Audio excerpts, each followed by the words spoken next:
هغه یو جوار چې غوښتو هغه خو تیلاړ دی، دا 2 جوار چې لرل دا هم تیلاړ دي. لالا منظور یو وخت کې چې دی ادې اقل آزاد ګرځېدلی شو کلي کې، چولې مولې خوړلی شوې، اوس چولې هم پې بندې دي.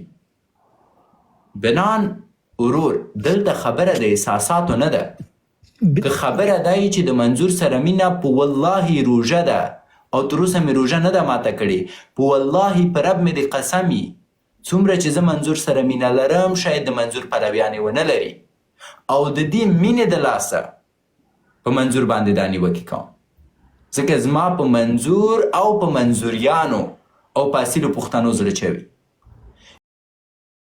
یو وخت کې دغه پښتنو ته چې اوس د منظور تر شان ولاړ دي، هغه د 2 جوارو نه خو یو جوار رسېدو، اوس هغه هم لاړ دی. پس انشاءالله زما په هدف پوه شوی اوسئ. بالکل په پوه شوم، ستا په هدف پوه شوم قربان. چې ایوا د ډیره د اخر خبره د کومه ودا د ډیره داسې مقصد هغه د زړه نه دی وکړله چې روژه مې هم د اومینه هم ورسره لرم، دا زما په زړه هم ولاګېدله. خو ډاکټر صاحب دغه یوه خبره کوم چې ګوره داسې نه ده چې حالات په یو قسم همیشه دپاره تل پاتې شي، او دغه امید مونږ هم نه ځینې ساتو د مشر منظور نه چې دی به همیشه دغه لار، ځکه چې حالات دي مختلف قسم په تحریکونو باندې. څو جواره پاتې دي، داسې مې خلاصه پوهې که چې څو جواره پاتې دي. اوس د یو چې یو وخت کې حالات جوړ شي د جوارو یوازې دغه مونږ ته پاتې یا نیچې. ډاکټر صاحب دا یو 2 جواره چې د کوم را پاتې دي دا ډېر مهم دي په دې اوس وخت کې، دا په تر ټولو نه زیات مهم دغه دي. پاتې دي جوار؟ او بالکل پاتې دي. بس صحیح ده جان، خدای دې اجر درکړي. مننه چې راغلی. دا یوه وړوکې خبره ده ډاکټر صاحب، بس د آخري جوار چې کوم پاتې دي ډاکټر صاحب، چې د کوم اوس حالات دي د کوم په د پوله باندې په د کرغړنه کرخه باندې د کوم حالات سره جوړیږي، زموږ ماشومان لرو بر ماشومان شهیدان کیږي، د دې باوجود چې هلته د غورځنګ ملګري او مشر منظور دی لکه ټول په زنځیرونو کې تړلي، خو دی بیا هم خبره چې کومه کوي اکاڼی چې کوم تري و کوم طرف ته یې تري. الته هغه ګلخانان چې دی ته الته سپین خان دی اوس ورپاتې دي، هغه میډیا ته راوباسي. الته هغه پښتانه سوچونه فکرونه بدل شوي دي چې د ډول پاتړن باندې راوتل. داسې خبره به چې جوړه شوله داسې وختونه ډاکټر صاحب زما د سترګې د نظر نه تیر شوي دي چې وار کا خیر اوسه مننه اور والا صحیح الله دې اجر درکړي. اما یو شی وایم لنډ پرېږدئ چې ملګری خپل نظر ختم کړي. مهرباني جان لنډ خپله خبره راته راخلاصه کړه، ځکه زه غواړم په مینې بیا سره خدای پاماني او ډاکټر صاحب قربان نو بس خفه نشئ. نه خیر دی، د بل ورور نه معافي غواړم، وخت مې ونیولو، خو به هر حال بیا ډاکټر صاحب لکه د اوس وخت دغه داسې راغلی دی چې مقصد مشر منظور کال د ډېر بېوسه دی، خو دلته ګوره تا پرون هم په لایف کې خبره وکړله چې اوس دلته د بهر چې څومره احتجاجونه کېږي، ګوره دا مشر منظور اناونس کړي دي.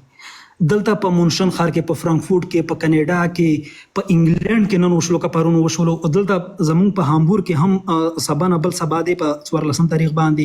مقصد هغه دا یو طرف چې کوم را پاتې وي هغه هم مشر منظور نه پرېږدي، په هغه لاره ورسره ځي، دغه لارې به از غیځې نه لرې شي، وختونه به راشي دی ته اوس سپین خان دی ورپاتې دي. نو ډاکټر صاحب تنقید پې کوه، هر څه پې کوه، خو لږ په داسې حالاتو کې کله کله یې طرفداري هم کوه چې هلته مونږ ته ګلخانان او پنجابیان پې غرونه نه راکوي.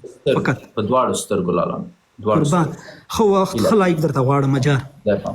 یو شی زه وایم منظور مشر دی، د مونږ تنقید هم دومره ځای نه نیسي چې تاسو ورته خفه شئ، او مشر ته به هر څوک چې دی بریتونه شخ شخ تاویي ګیلې بتې کوي، هر څوک چې دی په پلار نیوکې کوي، هر څوک په پلار باندې مثلا که یو اولاد بوټونه ونه لري بس پلار ته یې جینګه خوله نیولې، یو اولاد کالي سم نه پلار باندې نیوکې کوي. بنان زمونږ د نیوکو نه موخه دا ده چې بیرته پښتانه ارامه شي. جناب شهزاده ورور فکر کوم وقفې ته لاړ. شهزاده صاحب ستړی مه شي، الله دې راول. مننه، شکر خیر اوسه. مننه ډاکټر صاحب. نو زه نه پوهیم چې اوس په کوم خبره کې بحث وکړو، په څه چې په کوم یو د چې خوښه یې جان، بس چې هر یو د خوښه یې یو راواخله او داسې لنډ خپل نظر راکړه، او که چېرته هم کته چې هغه موضوع مهمه ده بیا زه در سره بحث اوږدوم د دې د خاطر چې خلک یو څه زده کړي. یګانه شي چې تشویش وړی یم چې دغه فعلا چې دغه پانتونونه او مکتبونه بند دي، خو بند ول بلا ورپسې ولې هغه ډاکټرانې ښځې چې فعلا استفاده وظیفه کا په پزایشګاه کې په نسایي ولادي کې هغه ټول ورو تقاوت کیږي. د ما دغه خپل زه مخالف د حکومت هیڅ کله نه یم، نه مې زور په حکومت رسیږي، د یو نفر په 2 زور نه رسیږي. طالب 3 لکه نیرو ده، زه څه رقم په 2 ځان باندې کوم، هیڅ ځان نه باندو. خالی می خواهش دغه داتنه پانتونونه مکتبونه خلاص کړه چې دغه نجلیکانو باور وکړه با دوا نیول افغانستان داسې کلکې زلزلې په تاریخ کې نه وي شوي چې د دوی د حکومت راغی او دغه مکتبونه بند شول او دغه کېږي. او هغه شودو غوندې پاک نجلۍ دي چې 12 تر اوسه به کنځام نه زده، دغه پاکې دي. یو دوا واورې هغه مشر ته زه دغه وایم چې دا مشر ته لطفاً ووایه چې دغه ښځې ټول ورو تقاوت کېږي، مړې کېږي، دغلته نور څوک دی دو په ځای ودرو. مونږ وروره غواړو چې دغه مکتبونه خلاص شي، خپله یو څه رحم وکوئ په مغه نسل د دغه افغانستان. او مونږ وایو چې سای دی اوس راغلی حکومت کې خیر اوسئ، د مونږ د وروره سرپرستي فعلا که پاکستان حمله وکړه بیرته د دندان شکن جواب ورکړه، کنه چې ته به نه وې دا اوه تنظیم غوندې جنګ و نو بیا به مونږ څه کول، کومه خوا به مونږ فامیلونه ترې کېدل. نو دغه د ما خواهش وروره اوس که حکومت کوئ د سم په شکل یې وکوئ.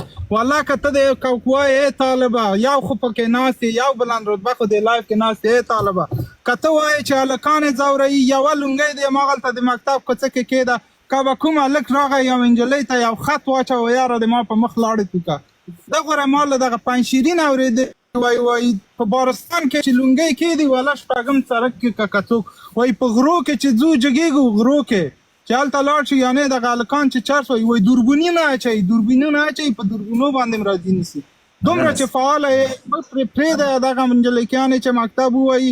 خو خدای دغه زلزلې 6.7 زه کابل کې وم چې زلزله وشوه، موټر مې داسې رږدېده مال شمال وایي او زه کونړ ته روان وم ډاکټر صاحب. یعنې داسې کلکه زلزله ما په تاریخ کې نه وه اورېدلې، د ټولو رنګ پکه اوښتی و.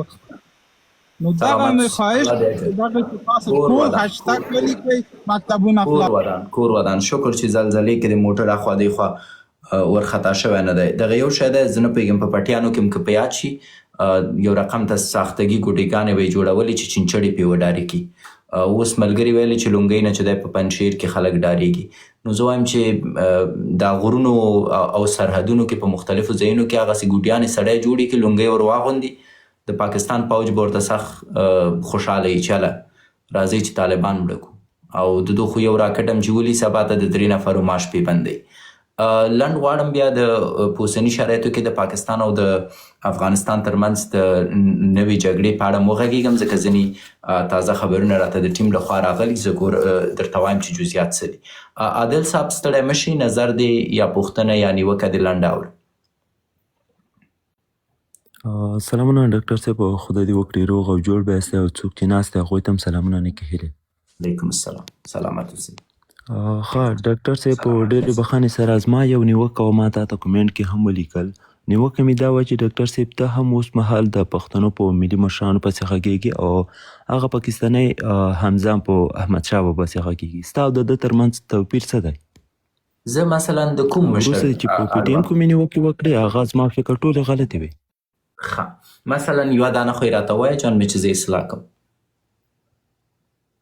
اول مې له تا اورېدلي وو چې رحمت الله نه وروسته دې ویلي چې دغه خیریه بنسټ ته چې څومره پیسې درځي ته حساب حق نه لري چې ته حساب ورکړې، ستا باید یو ټیم وي هغه یې باید ځواب ورکړي. نو پی ټي ایم ته چې کومې پیسې ورځي یا څوک مرسته کوي یا کار راکوي، نو دا منظور پښتین په دې ملامت دی چې هغه ځواب ورکړي؟ نه جان، زه د ای ټي ایم ټیم ښایم. زما یوه پوښتنه ده، کله زه یو شی تاسو ته وایم جان مې، زه یو خبره تاته وکړم. د ای ټي ایم په ټیم کې که دغه نن منظور لرې کې د ای ټي ایم په نوم یو شی نشته، هیڅ شی د ای ټي ایم په نوم موجود نه دی. ای ټي ایم ته یو سمبولیک نوم منظور ورکړی او هر هغه حزب بېمانا دی چې یوازې په یو رهبر باندې وداني. پی ټي آی هم همداسې دی. فکر وکړه که چیرته په پی ټي آی کې د عمران خان غوندې 20 نور نارینه وه، د پاکستان حالت به نن څنګه و؟ فکر وکړه که چیرته په ای ټي ایم کې د منظور غوندې 10 نور منظوریان و، بیا به څه و حال؟ پس هر هغه حزب، هر هغه ټیم چې په یو نفر باندې ودانی، دا ټیم، دا حزب، دا ګوند بې معنا دی ورور. او دا نیوکه زما په ځای ده. فرض وکړه د تاسو په ټول قوم کې تناته ځان ته صوبه اوسئ، تناته پکې غیرتي اوسئ. اوس خدای ناخسته که په تا څه شی وشو، خو قوم خو بې غیرته شو. نو پس بهترین رهبر هغه دی چې د ځان نه بدتره رهبران ولري. زه فکر کوي زه ډېر ته وایې چې په PTM کې یوازې منظور پښتین دی؟ نور څوک لري؟ د PTM خو برکت هم دا دی که نن منظور پښتین نه وي، نور یې هم ډېر روزلي دي. مثلا که نن منظور پښتین نه وي، د PTM ډېر قوي قوي لوبغاړي له میدانه بهر د 15 نومې واخله، د 15 نومې واخله، 15 نومې واخله چې د منظور پښتین په اندازه اغیزمني. له منظور پښتین ډېر اغیزمن ارمان لوړی و، خدای شهادت قبول کړي. له هغې نه ډېر عثمان کاکړ و، خدای شهادت قبول کړي. له هغې نه وروسته علي وزیر له منظور پښتین نه هم ډېر اغیزمن دی. همداسې نور وګوره تر شهید ګیلمن وزیر پورې هر یو همدومره ارزښت لره. که زه په افغانستان کې هوښیار کړی یم د منظور پښتین برکت دی، سبا د منظور پښتین نه وي، زه بیا هم په تګلاره روان یم. منم در سره. د مونږ چې دی افغانستان، د مونږ افغانستان ډېره غټه امپراتوري وه. احمد شاه بابا د خدای وبخي، تر هند و تر سند و تر ډیلي مو چې دی نیولی و. افغانستان په نړۍ کې یو خاص نوم او مقام لرو. غازي امان الله خان د خدای وبخي، مونږ خو عادي خلک نه یو. افغانستان یو وخت کې خلک ترې لړزېده. میرویس نیکه د خدای وبخي انګریزان یې مات کړي وو. نو که تل چېرته ماته وایي چې مقام و غیرت سړیه، مونږ دا اوس هم په پاکستان جب نه نیسو. احمد شاه بابا د خدای وبخي مونږ امپراتوري نو وه. احمد شاه بابا چې کله لاړو، نو زمونو او ورونو خو یوازې یو بل وژل. کله د احمد شاه بابا په تګلاره باندې تګ کړی؟ همدا مې تا نه پوښتنه ده جان. ګیلمن د لاړو، منظور پښتین په تګلاره باندې کار کیږي. نه چې ستا نه ساده پوښتنه کوم. ګیلمن لاړو، حتی قاتل یې چا ووژه؟ نه، فرض وکړه زه دا نن درته وایم که چېرته یو څوک منظور پښتین ووژني، کوم غیرتي لرئ چې د منظور پښتین قاتل ووژني؟ هغه تګلاره به یې تعقیبېږي تر څو چې خپل قوم راهوښیارېږي، د یو بدل او په سل اخلي. کله؟ خو ډاکټر صاحب دا ته څنګه ملتپاله فکر لري؟ ته څه وایې چې منظور پښتین ټوپک راواخلي اوس یې غچ واخلي؟ ګوره جان مې، هر خو بخښنې کوي، ته هر رقم فکر ولري مشکل نشته. زه ملتپاله فکر نه لرم، زه اسلامي فکر لرم. زه وایم که زه دا نن ستا کور ته در دننه شم او ستا ورور درته ووژنم، ستا مال ویسم او خدای ناخسته ستا ناموس ته بې عزتي واړوم، او د تا په هغې وخت کې چې دی لږ زور کم وي، د ما په مقابل کې نه جنګېږي، زه غل یم، 15 نفر یو در دننه شو. اوس ته وایي چې والا دا خو 15 نفره غله دي، نن دې غلا هم وکړي، هر څه چې کوي ودې کړي، زما زور پرې نه رسېږي چې بیا مې ورونه راغله بیا به غلو پسې ګرځو چې پیدا یې کړو. همداسې وایي. ته ډاکټر صاحب د یوه دولت فکر په یوه کورنۍ یعنې تطبیقوي. ته اوس د پنجاب فکر په ټوله پښتونخوا ماته تطبیقوي. ته ټول قوم خانو دلته خو تا دغه افغانستان هم د ده تر سلوط لاندې دی، ته ولې څه نشي کولی؟ دا اوس پنجاب سره زما جګړه په چی شي ده؟ زور مې پرې رسېږي نه. اتومي ځواک دی، استخبارات چې دی په نړۍ کې 2 مقام لري، اردو چې دی د نړۍ 10 مقام لري، درس جګوي د کابل نه، درس جګوم بیرته د اسلام آباد نه. پوهېږي په چی شي دا درس جګوم؟ په دې نه جګوم چې زه سوپر پاور یم، په دې نه جګوم چې زه اتومي سلاح لرم، په دې نه جګوم چې زما استخبارات په نړۍ کې 2 مقام لري، په دې نه جګوم چې زما پوځ په نړۍ کې 10 مقام لري. د غیرت، اسلام او د عقیدې په زور زه خپل غچ اخلم. زما او د عدم تشدد ترمنځ توپیر همدا دی. زه د رب امر ته تسلیم یم، عدم تشدد چې دی د ګاندي مفکورې ته تسلیم دی. ته وایې تر هغې مې چې زور نه رسېږي راکې دی وژني، تر هغې مې چې زور نه رسېږي ما دې بې عزته کوي، تر هغې مې چې زور نه رسېږي ما دې د کور نه وباسي. او دا عقیده د دې په ځای چې تا زورور کړي تا کمزوری کوي. ځکه یو انسان چې غچ نه اخلي ته وایې چې د افغانستان اوس په غیرت له پنجاب خپل غچ واخیسته؟ چا؟ د اوس د پنجاب چې تا په کابل کې بمبروي تا غچ واخیسته؟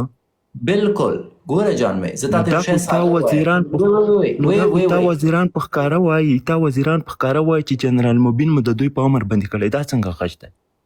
ګوره جان داسې نه کیږي چې کله د آوا نه وغږیږي کله د اسمان نه کله د ځمکې نه. د تا پوښتنه دا وه چې آیا تاسو د پنجاب نه غچ واخیسته او که نه؟ زه تا ته وایم بلکل مو واخیسته، ځکه موږ د یو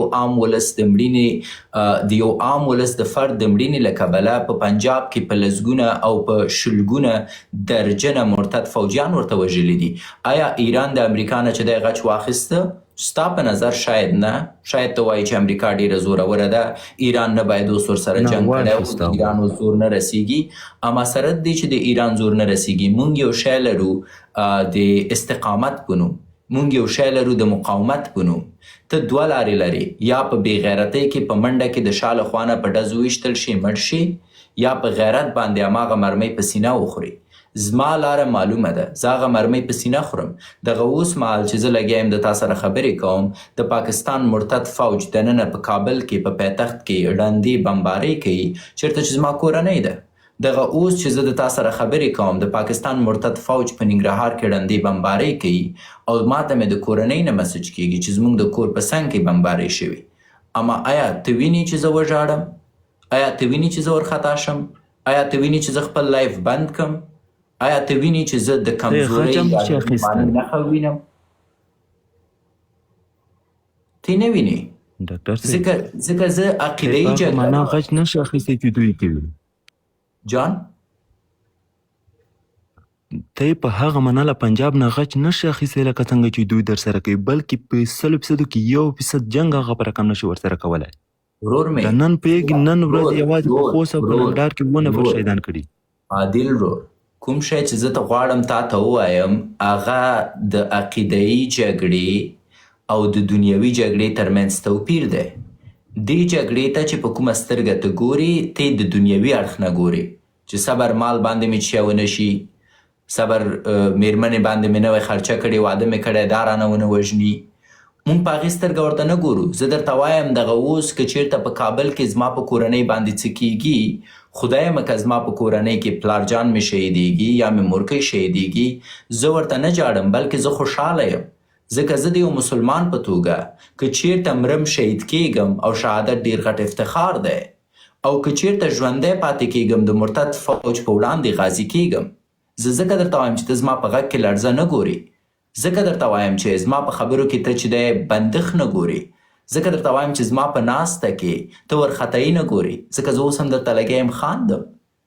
سره د دې چې زما مور هلته ده، زه درته وایم زما پلار هلته ده، زما خویندې هلته دي. اما که د مرتد فوج په بمبارۍ کې زما د کورنۍ په غړو باندې کوم څه کېږي، زه پوهېږم چې هغه دنیا یې خپله کړې. پس په داسې یو جګړه کې چې زه دخیل یم، زه ما ته نه ګورم، زه یو طرف ته روش ګورم، بل طرف ته کابلي پلاو ګورم. اما د تا د عدم تشدد کوم د ګاندي فلسفه چې ده، ته په هغې کې بل څه ګورې ورور. ځکه درته وایم چې زما او ستا ایمان فرق کوي، بیا په تاسو بده لګېږي، اما فرق کوي. بل څه نه ګورم ډاکټر صاحب، ته په فزیکي ډول جنګ ورسره کوي، زه په فکري ډول ورسره کوم. زه درته وایم ته ایمان لرې که نه لرې، مسلمان یې که نه یې؟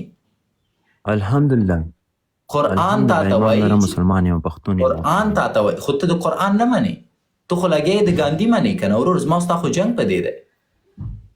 قرآن خو تا ته وایي چې د تا په کور باندې 2 ډلې ورته لري. نه، قرآن تا ته وایي چې ستا په کور باندې یو څوک تجاوز کوي، د تا په کور باندې یو څوک تیری کوي، ته 2 لارې لرې. باید د تیري په وړاندې جهاد وکړې، په مقابل د ظالم باید ودرېږي. رب درته وایي، قرآن درته وایي، او درته وایي چې که چېرته نشي درېدی، ته باید د هغې ځینه هجرت وکړي، آمادګي ونیسي، بیرته راشي د ظالم په وړاندې ودرېږي. درته یې نه دي ویلي چې که ظالم په تا باندې تیری کوي، ته ورته جینګه خوله ونیسه چې زه فکري جګړه کوم. که خدای تا ته ویلي، که قرآن تا ته ویلي، زه څوک یم چې د تا په مقابل کې ودرېږم. زما د تا سره جنجال په څه شي دی ورور؟ پوله مې در سره شریکه ده، پټی مې در سره شریک دی. ولې نه؟ زه برعکس کولی شم تا ته چاپلوسي وکړم چې مینهوال مې ډېر شي. اما زه درته وایم که چېرته زه تا ته چاپلوسي کوم، که چېرته زه تا سټم ته ما سټې، ما او تا به د رب جواب څه وایو؟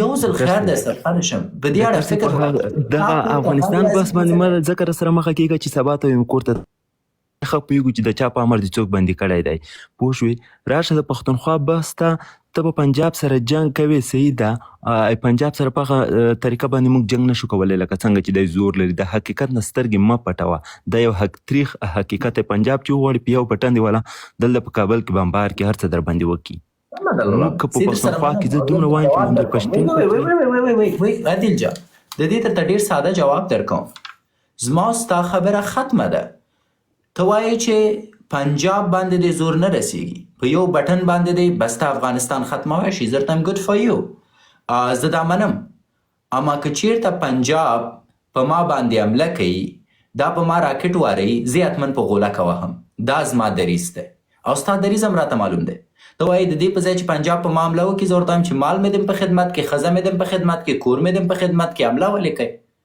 ځکه زه اوس در سره فکري جګړه کوم وړی نو تیرا ته را دننه شوه دغسې نه ده که نه زه درته مثال د دغه وزیرستان حالات نه صبر جان زه عملا درته مثال درکوم تیرا ته را دننه شوه کورونه یې درته وران کړه ښځې دې سړک ته راوویستې ښځې دې د سړک په سر چې دی د یخنۍ نه مړې کړې ماشومان دې د یخنۍ نه مړه کړه ځوانان یې درته ویسته درته یې مړه کړه او هغو ته چې دی ته شهیدان نشي ویلی چا چې د خپل مال عزت ناموس او خپلې خاورې پر وړاندې جهاد ونه کو په بې غیرتۍ کې مړه شوه زه دوی ته اته ټول ته دوی ته نشي کولی ووایي چې شهیدان شو پس دا د تا لاره ده زما لاره معلومه ده زما کور ته را دننه کېږي که به ته په راکټ ولې زه دې حتمن په غولکه ولم او که ته فکر کوې چې ما به په بې غیرتۍ مړ کړي په عمر کې به مې مړ نه کړي او دا تاریخ ته وګورئ زه د تاسو د پښتو نه خبر نه یم خو د افغانستان د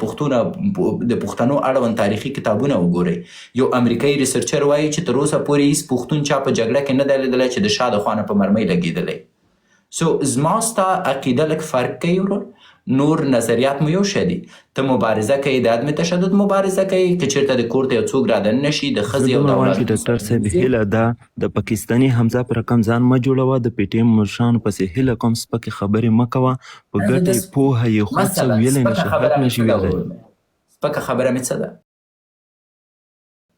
وروره ډاکټر صاحب که په دغه لایف کې دې نه وي کړی تېرو لایفونو ته دې که لږ سر ورښکاره کړې خپله به پوه شې ته د یو پي ټي آی د مشر چې د پنجاب دغه خبره دې سپکه وه ډاکټر صاحب خو په لایفونو کې څه وایي منظور پښتین پسې یوه خبره مې وکړه وایه تا منظور پسې دغه خبره کړې دا خبره سمه نه ده خو ته وایې چې منظور پښتین په پاچاهۍ کې د منظور پښتین په مشرۍ کې د پښتنو ښځو ته کورونو ته پنجابیان ورننوځي دا اوس تا ته سپکه خبره نه ښکاري تا ته عزت ښکاري نه ورننوځي نه کله چې زه درته ثابتوم ته لاړ شه تیرا چا خالي کړه ورور هغه داسې ګلخانان دي چې تاسو د ګل مرجانانو نه دي وربتر ګلخانان دي هغوی په ښځه نه چې هر څه ورسره کېږي په کیسه کې نه یم هغه بیخي پښتونولي نه مني هغه جټان دي پس د تیرا خلک چې ښځې د یخنۍ نه په سرکو کې مړې شوې ته هغو ته جټان وایي بیا هم منظور پښتین د هغوی ملاتړ کړی دی په بېعزتي نه ده ورته شوي چې پنجابی راغلی دی ګوره عدل لالا زه نه پوهېږم تاسو څه رقم تابلیت کوهئ ته دا اوس راغلی ما سره د ستره نیوکه دا وه چې ته ولې مونږ ته وایې چې د تیرا نه یې ښځې راویستي ما ته دوی چې ته ولې داسې یو پیغور راکوي مونږ ته چې پنجابی راغه تیرا نه یې پښتنې ښځې راویستې بیرته خپله وایي چې ښه یې وکړه چې ښځې راویستې ځکه هغو جټان دي تا وویلې چې د پښتنو په کورونو پنجابیان ورځي ورننوځي بې ادبي ورسره کوي ته ماته په وزیرستان کې ثابت کړي چې د پښتنو الله دې مات شه ځکه دومره هم سړی په دلیل کې سترګې باید پټې نه شي صدقه دې شم یو طرف نه ماته وایي چې د تیرا پیغور ماته مه راکوه بل طرف نه وایي چې د تیرا خلک جټان دي doesn't make sense سارۍ صاحب الله مو راوله نظر مو یا نیوکه مو اورم په خیر راغلی